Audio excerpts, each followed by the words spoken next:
Hello everyone and welcome back to the channel. Today we are going to study BEGAE 182 English Communication Skills. Style in communication. Style in communication means the way person speaks, writes or expresses ideas. Different people have different communication styles.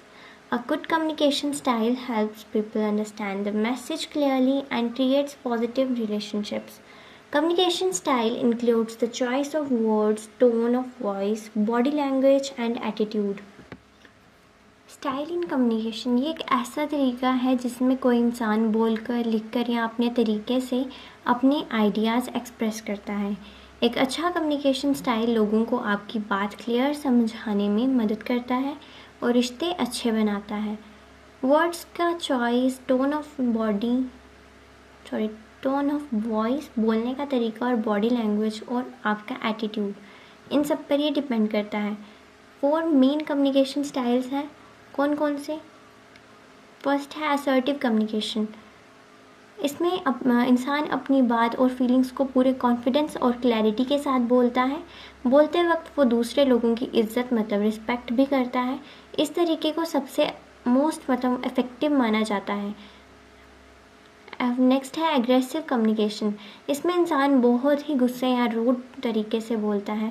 ऐसे लोग अपनी बात उन पर रखने के लिए दूसरों की फीलिंग्स को इग्नोर कर देते हैं। पैसिव कम्युनिकेशन शांत रहने वाला। इसमें इंसान अपने विचार या ओपिनियंस बताने से बचता है और अक्सर चुप रहता है। वो सामने वाले का सामना करने से डरता है। नेक्स्ट है पैसिव एग्रेसिव कम्युनिकेशन, घुमाकर गुस्सा निकालना। इसमें इंसान अपनी नाराज़गी या गुस्से को सीधे सीधे साफ नहीं बोलता, वो घुमा फिराकर या इनडायरेक्ट तरीके से अपना गुस्सा दिखाता है। एक अच्छी कम्युनिकेशन स्टाइल की पहचान क्या है? वो क्लियर और पोलाइट होनी चाहिए, बात बिल्कुल साफ़ और पोलाइट होनी चाहिए, रिस्पेक्टफुल होनी चाहिए, दूसरों के लिए इज़्ज़त होनी चाहिए, सूटेबल होनी चाहिए, उसके फ़ायदे भी होने चाहिए। सूटेबल कैसे होगी? मौके के हिसाब से सही होनी चाहिए। जैसे स्कूल, कॉलेजेस या ऑफिस में अलग तरीका होता है, हर जगह अलग अलग तरीका होता है। जहाँ जो चीज़ सूटेबल होगी उस तरीके से होता है। फ़ायदे, ये गलत फहमियाँ मिसअंडरस्टैंडिंग्स दूर करता है, रिश्ते सुधारता है और आपका कॉन्फिडेंस बढ़ाता है। एवरीडे लाइफ में इसका क्या रोल है? चाहे आप अपनी फैमिली मेम्बर्स, दोस्तों, टीचर्स या साथ काम करने वालों से बात कर रही हूँ, आपका स्टाइल सब पर असर डालता है। अगर आप एक रिस्पेक्टफुल और पॉजिटिव स्टाइल यूज़ करते हैं तो आप अपनी बात अच्छे से समझा पाते हैं और रिश्ते मजबूत बनते हैं। कंक्लूजन क्या है? कम्युनिकेशन स्टाइल वही तरीके से जिससे लोग आपस में कनेक्ट होते हैं। एक अच्छा स्टाइल लोगों को आपस में बेहतर समझ आने में और एक दूसरे के साथ लाने में कोऑपरेशन और सक्सेसफुल बातचीत करने में मदद करता है। ठीक है। नेक्स्ट है preparation before attending a meeting. Meeting attend करने से पहले अच्छी प्रिपरेशन करना बहुत ज़रूरी है। यह आपको मीटिंग में एक्टिव रहने और अच्छे आइडियाज़ देने में मदद करता है। सही तैयारी से टाइम बचता है और मीटिंग प्रोडक्टिव बनती है। यहाँ इसके सभी पॉइंट्स स्टेप बाय स्टेप दिए गए हैं। Read the meeting agenda. Meeting शुरू होने से पहले आपको उसका एजेंडा ध्यान से पढ़ना चाहिए। एजेंडा से आपको पता चलता है कि मीटिंग में किस टॉपिक पर बात होगी। जब आप मीटिंग का पर्पस और ऑब्जेक्टिव को समझ लेते हैं तो आपको पहले से पता होता है कि आपसे क्या एक्सपेक्टेशन की जा रही है। Second, collect relevant information. Meeting के टॉपिक से जुड़े ज़रूरी डॉक्यूमेंट्स, रिपोर्ट्स या डाटा को पहले से कलेक्ट कर लें। अगर आपके मन में कोई क्वेश्चन या सजेशन है तो उन्हें पहले से प्रिपेयर रखें। मीटिंग शुरू होने से पहले नोट्स बना लेने से आपके थॉट्स और आइडियाज़ सही तरीके से ऑर्गेनाइज हो जाते हैं, जिससे आप सही वक्त पर अपनी बात रख पाते हैं। Arrive on time and carry necessary materials. Meeting में हमेशा समय पर पहुँचें, लेट आने से बचें। अपने साथ ज़रूरी चीज़ें जैसे नोटबुक्स, पेन, लैपटॉप या ज़रूरी डॉक्यूमेंट्स ज़रूर लेकर जाएं ताकि इम्पॉर्टेंट पॉइंट्स को नोट किया जा सके। Professional behaviour and dressing. Topic के मुताबिक प्रोफेशनल या सही तरीके से ड्रेसिंग सेंस अपनी रखें। अपने बिहेवियर प्रोफेशनल और डिसिप्लिन रखें। अच्छी तैयारी और प्रोफेशनल तरीके से रहने से आपका कॉन्फिडेंस बढ़ता है। इससे आप मीटिंग में बिना डरे क्लियर और असरदार तरीके से अपनी बात बोल पाते हैं। ठीक है, फिर क्या है? Preparation before meeting has many benefits. अगर आप मीटिंग से पहले टॉपिक को समझ कर जाते हैं तो आप डिस्कशन को अच्छे से फॉलो कर पाते हैं। तैयारी करने से आप सही और इम्पॉर्टेंट सवाल पूछ सकते हैं, किसी फालतू का टाइम वेस्ट नहीं होता। सही डाटा और इन्फॉर्मेशन होने पर आप बिजनेस या टीम के लिए बेहतर फैसले मतलब डिसीजंस ले सकते हैं। टीम वर्क एंड कम्युनिकेशन, जब सभी लोग प्रिपेयर होकर आते हैं तो आपस की कोऑर्डिनेशन और टीम कम्युनिकेशन मजबूत होता है। गोल अचीवमेंट, एक वेल प्रिपेयर्ड मेंबर मीटिंग के आखिरी मकसद को पूरा करने में बड़ा योगदान देता है। Conclusion, preparation before attending a meeting is essential for successful participation. Meeting में कामयाब हिस्सा लेने के लिए पहले से पढ़ना और समझना ज़रूरी है। तैयारी आपको पब्लिक स्पीकिंग का कॉन्फिडेंस देती है, जिससे आप अपने क्रिएटिव आइडियाज़ बिना डर के शेयर कर पाते हैं।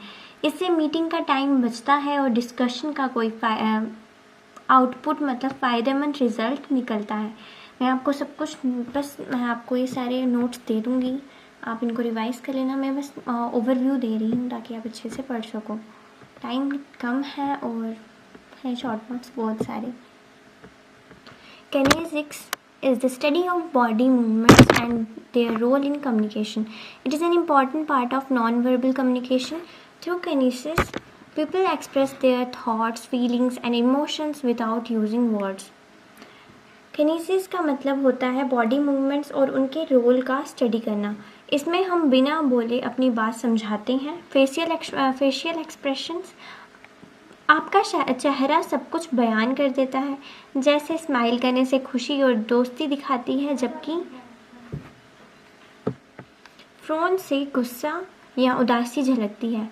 हाथों और सर के मूवमेंट, जैसे हाँ कहने के लिए सर को ऊपर नीचे हिलाना, नोटिंग करना, और ना कहने के लिए शेकिंग हेड, ये होते हैं गेस्चर्स। बॉडी पोस्चर, आप कैसे खड़े होते हैं या बैठते हैं, सीधे और कॉन्फिडेंट बैठते हैं या पॉजिटिव इंप्रेशन पड़ता है।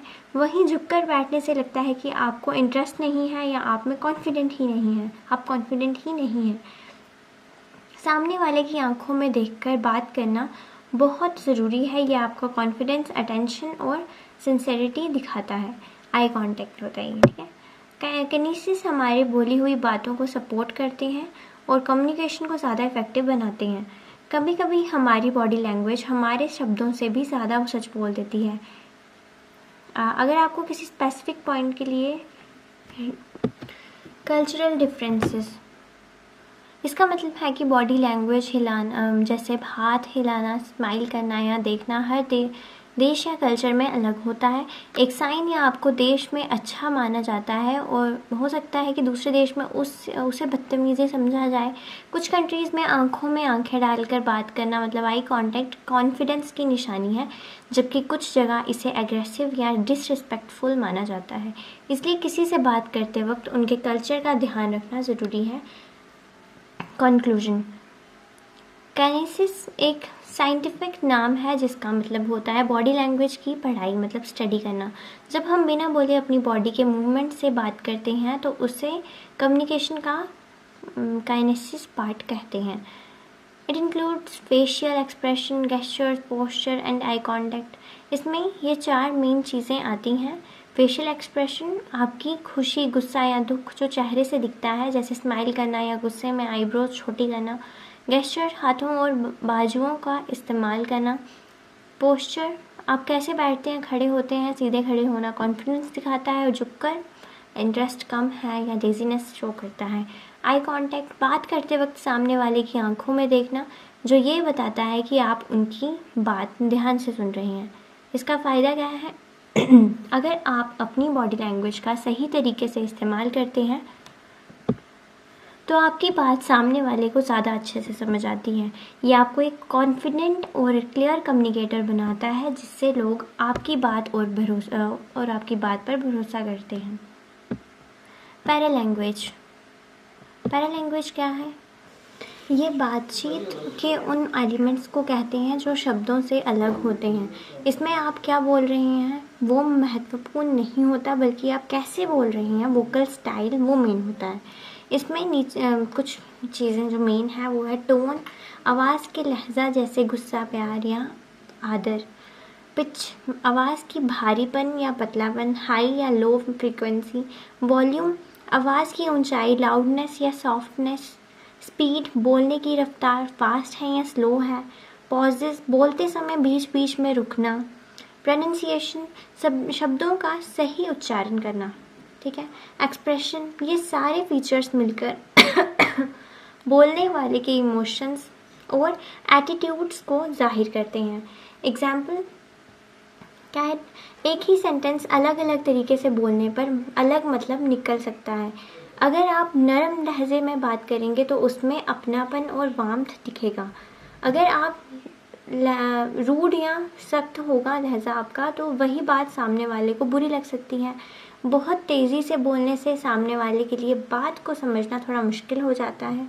बहुत धीरे बोलने से सुनने वाले इंसान बोर हो सकता है और वो उस चीज़ को इग्नोर भी कर सकता है। रोल इन इफेक्टिव कम्युनिकेशन, ये सुनने वाले को स्पीकर की रियल फीलिंग्स और इंटेंशंस को समझने में मदद करता है। आवाज़ की सही इस्तेमाल बातचीत को बिल्कुल साफ और इंटरेस्टिंग बनाता है ताकि लोग ध्यान से सुनें। Presentations, interviews and public speaking में इसका बहुत बड़ा रोल है। सही पैरा लैंग्वेज से आप सुनने वाले का ध्यान अपनी तरफ खींच सकते हैं और उनका इंटरेस्ट बनाए रख सकते हैं। एक कॉन्फिडेंट और सॉफ्टनेस भरी आवाज़ सामने वाले पर एक बेहतर और पॉजिटिव इम्प्रेशन छोड़ती है। पैरा लैंग्वेज कम्युनिकेशन का एक अनमोल हिस्सा है। टोन, पिच और वॉल्यूम का सही बैलेंस हमारा मैसेज को ज़्यादा इफ़ेक्टिव और मीनिंगफुल बनाता है, ठीक है। नेक्स्ट है प्रॉक्सिमिक्स। प्रॉक्सिमिक्स कम्युनिकेशन के दौरान लोगों के बीच की स्पेस और डिस्टेंस की स्टडी को कहते हैं। स्पेस एंड डिस्टेंस की स्टडी वो प्रॉक्सिमिक्स होती है। जब हम किसी से बात करते हैं तो हम उससे कितनी दूरी बनाकर खड़े होते हैं और इसकी स्टडी को प्रॉक्सिमिक्स कहते हैं। अलग अलग रिलेशनशिप्स जैसे फैमिली, फ्रेंड्स, स्ट्रेंजर्स और सिचुएशंस के हिसाब से दूरी बदल जाती है। पर्सनल स्पेस क्यों ज़रूरी है? हर इंसान को अपना एक पर्सनल स्पेस चाहिए होता है ताकि वो कंफर्टेबल फील करे। अगर आप किसी से बहुत ज़्यादा क्लोज खड़े हो जाएंगे तो वो अनकंफर्टेबल फील करता है, ठीक है। अगर आप बहुत दूर खड़े हो जाएंगे तो कम्युनिकेशन क्लियर नहीं होगी और मैसेज सही से डिलीवर नहीं होगा। 4 मेन टाइप्स कौन से हैं? इंटीमेट डिस्टेंस, ये बहुत ही क्लोज लोगों के लिए होता है जैसे फैमिली या क्लोज पार्टनर। इसमें फिजिकल टच या बहुत कम दूरी होती है। ये दोस्तों और जान पहचान। कौन सा? पर्सनल डिस्टेंस, ये जान पहचान के लोगों से जैसे फ्रेंड्स बात करते वक्त जो दूरी मेंटेन करती हैं वो पर्सनल डिस्टेंस है। सोशल, ये प्रोफेशनल जगहों पे जो जैसे कलीग्स, शॉपकीपर्स या नए लोगों से बात करते वक्त जो हमारा डिस्टेंस होता है वो सोशल डिस्टेंस होता है। पब्लिक डिस्टेंस जैसे स्ट्रेंजर्स या फिर गैदरिंग हो जहाँ पे बहुत सारे स्पीच के दौरान स्पीकर और ऑडियंस के बीच का जो बहुत ज़्यादा दूरी होती है, जैसे टीचर्स और स्टूडेंट्स के बीच क्लासरूम में। कल्चर का असर क्या है?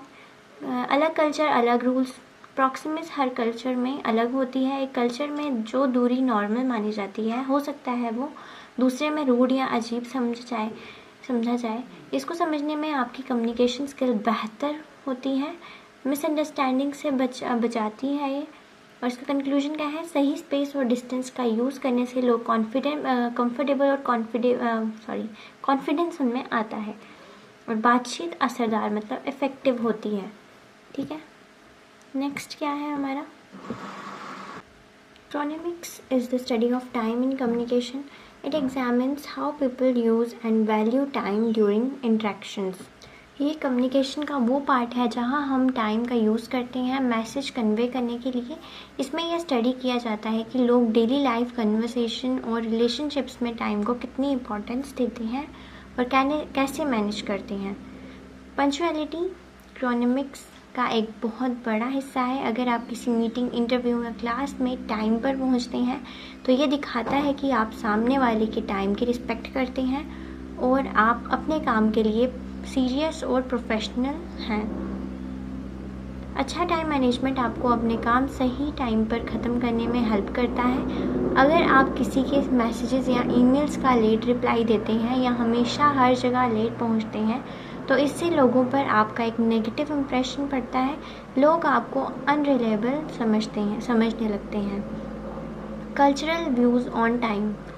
हर कंट्री और कल्चर में टाइम को देखने का तरीका अलग होता है। जैसे जर्मनी या यूएसए, जहाँ लोग बिल्कुल टाइम के पक्के होते हैं और हर काम शेड्यूल के मुताबिक करते हैं। जैसे कुछ लैटिन अमेरिकन या एशियन कल्चर्स, जहाँ रिलेशनशिप्स को टाइम से ज़्यादा इम्पोर्टेंस दी जाती है और शेड्यूल थोड़ा फ्लेक्सिबल होता है। जब आप अपना टाइम सही से मैनेज करते हैं तो आपकी प्रोडक्टिविटी, काम करने की क्षमता बढ़ जाती है। आप स्ट्रेस फ्री होकर बेहतर तरीके से लोगों से कम्युनिकेट कर पाते हैं क्योंकि आप हर काम बिना जल्दबाजी के सुकून से करते हैं। कंक्लूजन, फाइनल समरी ये कहती है कि टाइम भी एक तरह की लैंग्वेज है। अगर आप टाइम का सही प्रॉपर यूज़ करते हैं तो ये आपकी पर्सनल और प्रोफेशनल लाइफ में एक पॉजिटिव इमेज बनाता है और आपके काम को और ज़्यादा इफ़ेक्टिव बनाता है। नेक्स्ट है formal communication. Formal communication flows official rules and channels within an organisation. It is used for professional and official purposes. Formal communication एक ऐसा कम्युनिकेशन सिस्टम है जो ऑर्गेनाइजेशन के ऑफिशियल रूल्स, रेगुलेशंस और channels को follow करता है। ये बिजनेस और ऑफिशियल टास्क के लिए यूज़ होता है। ये कम्युनिकेशन ऑर्गेनाइजेशन के रूल्स और सेट चैनल्स के मुताबिक होता है। इसका यूज़ प्रोफेशनल और ऑफिशियल पर्पसेस जैसे बिजनेस डील्स, ऑफिस इंस्ट्रक्शंस के लिए किया जाता है। Example, official letters, notices, reports और ईमेल्स इसमें आते हैं। ये रिटन एग्जाम्पल था। अब हम देखेंगे verbal examples. Formal meetings and presentations इसका हिस्सा है। लैंग्वेज, इसमें हमेशा क्लियर, रिस्पेक्टफुल और पोलाइट लैंग्वेज का यूज़ किया जाता है। इसमें इंफॉर्मेशन एक्यूरेट और एग्जैक्ट होती है, जिससे मिसअंडरस्टैंडिंग्स नहीं होती। ये ऑर्गेनाइजेशन के रूल्स के अंदर होता है, इसीलिए इसमें डिसिप्लिन बना रहता है। रिकॉर्ड कीपिंग, इसमें रिकॉर्ड फ्यूचर रेफरेंस के लिए इसका प्रॉपर रिकॉर्ड रखना आसान होता है। ये वर्क फ्लो को प्रोफेशनल बनाता है। इससे इम्पॉर्टेंट इन्फॉर्मेशन सही टाइम पर सही इंसान तक पहुंच जाती है। लिमिटेशन क्या है? स्लो प्रोसेस है। रीज़न इसमें step by step specific protocols और प्रॉपर जैसे डिक्टेटर तक अप्रूवल लेना, ये सब कुछ करना पड़ता है। कंक्लूजन क्या है? फॉर्मल कम्युनिकेशन किसी भी ऑर्गेनाइजेशन का ऑफिशियल कम्युनिकेशन बेस है। ये वर्क इन्वायरमेंट में क्लैरिटी, स्ट्रिक्ट डिसिप्लिन और प्रोफेशनलिज्म को प्रमोट करता है। ठीक है। नेक्स्ट क्या है हमारा? इनफॉर्मल कम्युनिकेशन, इसका अपोजिट होगा उसमें। ये वो बातचीत है जो लोग आपस में बिना किसी ऑफिशियल रूल्स, रैंक्स या फॉर्मल तरीके के करते हैं। जैसे जब आप दोस्तों या कलीग्स के लंच ब्रेक पर बात करते हैं। ठीक है। फिर इसके एग्जांपल्स क्या हैं? दोस्त, परिवार के लोग, कलीग्स। ठीक है। इन सबसे जब आप बातें करते हैं तो आप कुछ भी बात करेंगे, कोई फॉर्मल कम्युनिकेशन आपकी नहीं होगी, इनफॉर्मल होगी। इसके फ़ायदे क्या हैं? इसका सबसे बड़ा फ़ायदा ये है कि इससे लोगों के बीच अच्छे रिलेशनशिप्स बनते हैं, लोग एक दूसरे के क्लोज आते हैं। लेकिन इसका एक नुकसान भी है। इस रास्ते से जो जानकारी फैलती है वो कभी कभी गलत या अफवाह हो सकती है। इम्पोर्टेंस क्या है? भले ही इसमें गलत जानकारी फैलने का खतरा होता है, फिर भी ये किसी भी ऑफिस या जगह के लिए बहुत ज़रूरी है। इससे आसपास का माहौल फ्रेंडली बना रहता है। ठीक है। कंक्लूजन, आखिर में शॉर्ट नोट में कहें तो इनफॉर्मल कम्युनिकेशन एक कैजुअल मतलब आम बातचीत है जो लोगों को एक दूसरे से जोड़ने मतलब कनेक्ट करने और किसी भी बात को बहुत जल्दी एक से दूसरे तक पहुंचाने में मदद करती है। ठीक है। नेक्स्ट है interpersonal communication. Interpersonal communication is communication between two और मोर पीपल. जब दो या दो से ज़्यादा लोग आपस में बातचीत या इन्फॉर्मेशन शेयर करते हैं तो उसे इंटरपर्सनल कम्युनिकेशन कहते हैं. ठीक है. इसमें स्पीकिंग, लिसनिंग, फीडबैक, अंडरस्टैंडिंग ये सब कुछ आता है। ठीक है, इसके आगे आप खुद पढ़ लेना। नेक्स्ट क्या था, इंट्रापर्सनल कम्युनिकेशन। इंट्रापर्सनल कम्युनिकेशन वह बातचीत है जो एक इंसान अपने खुद के दिमाग के अंदर करता है। ठीक है, इसमें thinking, self talk, self analysis ये सब कुछ आता है। इससे कब और क्यों इस्तेमाल होता है, इससे डिसीजन मेकिंग होती है जब आप किसी चीज़ का चुनाव करने के लिए मन में सोचते हैं, प्रॉब्लम सॉल्विंग होती है, रिफ्लेक्टिंग और एक्सपीरियंसेस। सेल्फ टॉक के प्रकार कितने हैं, positive self talk, negative self talk. ठीक है, फिर डिसीजन मेकिंग, खुद को समझाना, सही चुनाव करना। कंक्लूजन में क्या है, ये पूरी तरह से खुद के साथ मतलब सेल्फ कम्युनिकेशन होती है इसमें। बिल्कुल ये आपकी आत्म जागरूकता मतलब सेल्फ अवेयरनेस, लर्निंग और पर्सनल ग्रोथ में मदद करता है। ठीक है, नेक्स्ट क्या है, schema theory. Schema theory explains how people understand new information by connecting it with their previous knowledge and experiences. ये थ्योरी समझाती है कि जब हम कोई नई चीज़ सीखते हैं या देखते हैं तो हमारा दिमाग उसे ऑटोमेटिकली हमारी प्रीवियस नॉलेज मतलब पुरानी नॉलेज जो है, हमारे पुराने एक्सपीरियंसेस जो हैं उससे जोड़ देता है। बिना कनेक्शन के नए इन्फॉर्मेशन को समझना दिमाग के लिए मुश्किल होता है। स्कीमा एक मेंटल फ्रेमवर्क है। ये एक फोल्डर जैसा होता है जहाँ इंफॉर्मेशन स्टोर होती है। जब आप कुछ नया पढ़ते या सुनते हैं तो आपका दिमाग पुराने फोल्डर्स चेक करता है ताकि नए डाटा को सही जगह फिट कर सकें। यह आपको चीज़ों को जल्दी आइडेंटिफाई करने में हेल्प करता है। Example, train travel. मानिए एक इंसान पहले कभी रेलवे स्टेशन जा चुका है, उसके दिमाग में एक स्कीमा बना हुआ है कि स्टेशन कैसा दिखता है, टिकट कैसे लेते हैं और ट्रेन कैसे चल आती है, कैसे जाती है। जब वो ट्रेन ट्रैवल के बारे में कोई कहानी या पैसेज पढ़ेगा तो वो उसे तुरंत समझ लेगा क्योंकि उसके पास उस टॉपिक की पहले से समझ है, एग्जिस्टिंग नॉलेज है उसके पास। रीडिंग और लर्निंग में रोल। ये थ्योरी रीडिंग कॉम्प्रिहेंशन में बहुत ज़रूरी है। टीचर्स अक्सर नए टॉपिक्स को स्टूडेंट के एग्जिस्टिंग नॉलेज से कनेक्ट करते हैं। अगर आपको किसी टॉपिक का बैकग्राउंड पता है तो आप उसे ज़्यादा तेज़ी से और बेहतर तरीके से सीख पाते हैं। कंक्लूजन में क्या है, अंत में ये थ्योरी कहती है कि अंडरस्टैंडिंग तभी आसान होती है जब नई इन्फॉर्मेशन और पहले के एक्सपीरियंसेस के बीच लिंक बन जाता है। अगर लिंक नहीं होगा तो इन्फॉर्मेशन बस रट्टा मतलब मेमोराइज करना पड़ेगा, समझ में ही नहीं आएगा कुछ भी।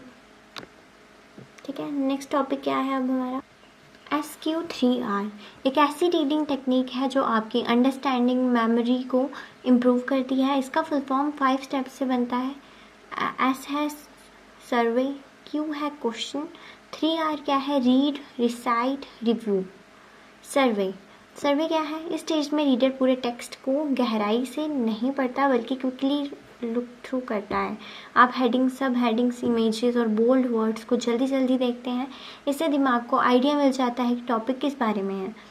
सेकंड, क्वेश्चन, सवाल बनाना। टेक्स्ट का सर्वे करने के बाद आप अपने दिमाग में क्वेश्चन क्रिएट करते हैं। जैसे हेडिंग्स को देखकर अपने खुद से पूछ सकते हैं इस टॉपिक का क्या मतलब है, ये कैसे काम करता है। सवाल बनाने से पढ़ते वक्त आपका इंटरेस्ट और फोकस बनता है। रीड, ध्यान से पढ़ना। इस स्टेज में आप टेक्स्ट को केयरफुली पढ़ते हैं। पढ़ते वक्त आपका मेन गोल उन सवालों का आंसर ढूंढना होता है जो आपने स्टेप सेकंड में निकाले हैं। यहाँ आप इम्पॉर्टेंट पॉइंट्स को नोट डाउन भी कर सकते हैं। रिसाइट, याद करके बोलना।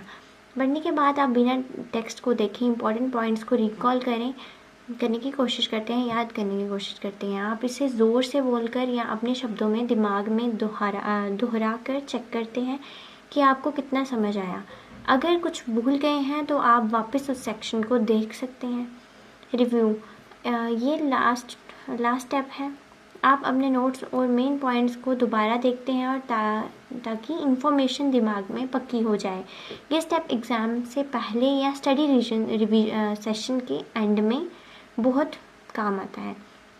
कंक्लूजन क्या है इसका, SQ3R मेथड स्टूडेंट्स की मदद करता है कि ताकि वो इफ़ेक्टिवली स्टडी कर सकें और इन्फॉर्मेशन को लॉन्गर टाइम के लिए याद रख सकें। ये सिर्फ रट्टा मारने के बजाय टॉपिक को डीपली समझने के लिए, याद रखने के लिए अच्छा तरीका है। ठीक है, नेक्स्ट है skimming. Skimming is a reading technique used to get the main idea of a text quickly. Skimming एक ऐसी रीडिंग टेक्निक है जिसका यूज़ टेक्स्ट के मेन आइडिया जल्दी से समझने के लिए किया जाता है। इसमें आप हर एक वर्ड को गहराई से नहीं पढ़ते। रीडर्स का मेन फोकस हेडिंग, सब हेडिंग्स, की वर्ड्स और इम्पॉर्टेंट सेंटेंसेस पर होता है। ठीक है, इसका फ़ायदा क्या है? ये टेक्निक आपका टाइम बचाती है, जैसे कि हमने ऊपर SQ3R में भी ये चीज़ पढ़ी अभी, है ना। तो वो नेक्स्ट आ गया स्कैनिंग। स्कैनिंग एक ऐसी रीडिंग टेक्निक है जिसका यूज़ किसी स्पेसिफिक इन्फॉर्मेशन को जल्दी से ढूंढने के लिए किया जाता है। रीडर्स पूरे टेक्स्ट को नहीं पढ़ते, इसमें भी उनकी आंखें सिर्फ कीवर्ड्स, डेट्स, नेम्स, नंबर्स या फैक्ट्स को सर्च करती हैं। ठीक है, बाकी आप खुद देख लेना। नेक्स्ट आ गया इंटरव्यू। इंटरव्यू एक फॉर्मल कन्वर्सेशन है इंटरव्यूअर और कैंडिडेट के बीच में। इसका मेन मकसद ये चेक करना होता है कि कैंडिडेट किसी स्पेसिफिक जॉब, कोर्स या पोजीशन के लिए सुटेबल है या नहीं। ठीक है, सही प्रिपरेशन। इंटरव्यू से पहले गुड प्रिपरेशन करना बहुत ज़रूरी है। इसके लिए कैंडिडेट्स को ये 3 चीज़ें करनी पड़ती है। नो अबाउट द ऑर्गेनाइजेशन, जिस कंपनी या कॉलेज में आप जा रहे हैं उसके बारे में आपको पता होना चाहिए। ड्रेस प्रॉपरली, फॉर्मल कपड़े पहन लें। इंटरव्यू जैसे जो भी चीज़ आप करने जा रहे हैं उसके अकॉर्डिंग आपको ड्रेस सेंस करनी चाहिए। प्रैक्टिस कॉमन क्वेश्चंस, जो सवाल आम तौर पर पूछे जाते हैं, जैसे कि टेल मी अबाउट योरसेल्फ, उनकी पहले से प्रैक्टिस कर लें। ठीक है, फिर इसके आगे आप देखो, देखते जाओ या मैं बता दूँ। एक अच्छा और पॉजिटिव इंप्रेशन छोड़ने के लिए 2 बातें सबसे ज़रूरी हैं। कौन सी? लिसन केयरफुली, इंटरव्यूअर के सवाल को बहुत अच्छे से सुनो और आंसर भी आपको बहुत ऑनेस्टली देना है, बिल्कुल कोई झूठ नहीं कहना। कंक्लूजन क्या है इसका? इंटरव्यू दोनों साइड के लिए फ़ायदेमंद होता है। यह ऑर्गेनाइजेशन की मदद करता है ताकि वो सही और काबिल कैंडिडेट्स को सेलेक्ट कर सकें। इंडिविजुअल्स को एक मौका देता है जहां वो अपनी स्किल्स और मतलब हुनर और क्वालिफिकेशंस को सबके सामने सही से प्रेजेंट कर सकें। ठीक है, नेक्स्ट टॉपिक क्या है हमारा? रिज्यूम और CV। इसका मेन काम किसी भी पर्सन की एजुकेशन, स्किल्स, एक्सपीरियंसेस और अचीवमेंट्स के बारे में शॉर्ट में सही जानकारी देना होता है। ठीक है, इसमें क्या क्या आता है? पर्सनल डिटेल्स आती हैं, आपका नाम, आपका बेसिक इन्फॉर्मेशन, एजुकेशनल क्वालिफिकेशंस, आपने कहाँ तक क्या क्या पढ़ा है, स्किल्स, आपको क्या क्या काम आता है, वर्क एक्सपीरियंस, आपने पहले कहीं काम किया है, कितनी देर किया है, अचीवमेंट्स, आपने पढ़ाई या काम में क्या अवार्ड या पुरस्कार या ऑर्गेनाइजेशन जीती है, ऑर्गेनाइजेशन जीती है। आपका कॉन्टैक्ट इन्फॉर्मेशन में आपकी phone number, email address, company आपको कांटेक्ट कर सके, इसीलिए वो चीज़ें मांगते हैं। ठीक है, अब आ गया visual aids. Visual aids are tools used in presentations and communication to help the audience. Visual aids ऐसी टूल्स होते हैं जिन्हें प्रेजेंटेशन और कम्युनिकेशन के दौरान यूज़ किया जाता है। इनका मेन गोल ऑडियंस को कोई भी इंफॉर्मेशन ईजिली समझाना है। ठीक है, विजुअल एड्स किसी भी बोरिंग प्रेजेंटेशन को बदल देते हैं। ये प्रेजेंटेशन को 3 चीज़ों में बनाते हैं: इंटरेस्टिंग, अट्रैक्टिव और इफेक्टिव बना देते हैं। चार्ट्स और ग्राफिक्स, किसी भी डाटा या नंबर्स को बार चार्ट्स या लाइन ग्राफ से दिखाना। पिक्चर्स और पोस्टर से, बड़े पोस्टर का, इन सब का यूज़ करना। मैप्स, किसी जोग्राफ़ी, अगर कोई जोग्राफ़ी सब्जेक्ट है तो उसे समझाने के लिए मैप्स का यूज़ करना। डायग्राम्स, किसी मशीन, बॉडी पार्ट या प्रोसेस का स्ट्रक्चर समझाने के लिए। मॉडल्स, किसी जैसे 3D रूप, किसी चीज़ का 3D रूप दिखाना, जैसे globe. Power point slides, laptop या स्क्रीन पर स्लाइड्स चलाना। वीडियोस, छोटी क्लिप्स चलाकर पूरी कहानी या प्रोसेस को लाइव दिखाना। ठीक है, नेक्स्ट, इसके फ़ायदे क्या हैं? ये मुश्किल से मुश्किल बातों और कॉम्प्लेक्स टॉपिक्स को बहुत सिंपल वे में समझा देते हैं। विजुअल एड्स का यूज़ करने से कोई भी प्रेजेंटेशन सिर्फ बोलने तक सीमित नहीं रहती, बल्कि एक बढ़िया देखने और सीखने का एक्सपीरियंस बन जाती हैं। ठीक है, thank you for watching and stay tuned for the next video.